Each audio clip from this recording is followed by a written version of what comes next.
இன்னொரு நிகழ்வு என்ன அப்படின்னா, நம்ம தமிழ்நாட்டுல நெறைய வந்து கொலைகள், கத்தி குத்து, வெட்டு இதெல்லாம் வந்து நெறைய பெருகி போச்சு. ஸோ இதெல்லாம் எதனால நடக்குது அப்படின்னா, ஒவ்வொருத்தருக்கு சண்டை இருக்கு, பிரச்சனை இருக்கு, எல்லாம் பண்றாங்க. ஆனா இதெல்லாம் வந்து தடுக்கப்பட வேண்டியது, இதற்கெல்லாம் கடுமையான தண்டனைகள்னு ஒண்ணு இருந்ததுன்னா, இப்படிப்பட்ட தவறுகள் திரும்பி திரும்பி நடக்காது.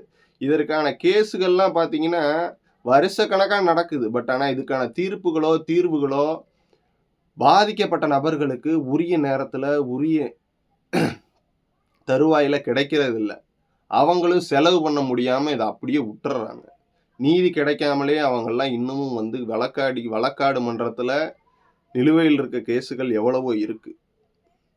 ஸோ உரிய நேரத்துல உரிய நீதி வழங்கப்பட வேண்டும் என்பதுதான் இதனுடைய குறிக்கோள்.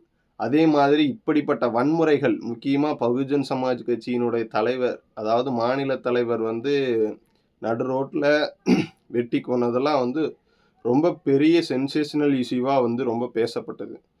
ஸோ இந்த மாரி நிகழ்வுகள், அதே மாரி ரோட்ல வந்து ஒரு டிரைவர அப்படியே பட்ட பகல்ல வெட்டி கொல்றாங்க. ஸோ இந்த மாரி நிகழ்வுகள்லாம் இந்த 2025ஆம் ஆண்டுல நடக்கவே கூடாது. அப்படிப்பட்ட எல்லாரும் வந்து சக மனிதர்கள் தான்.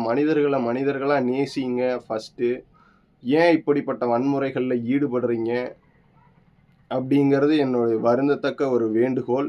இப்படிப்பட்ட சம்பவங்கள் நிகழாமல் இருக்க ஒவ்வொருவரும் வேண்டிக்கணும். 2025ஆம் ஆண்டாவது இப்படிப்பட்ட துயர சம்பவங்கள் இல்லாத ஆண்டாக அமைய வேண்டும்.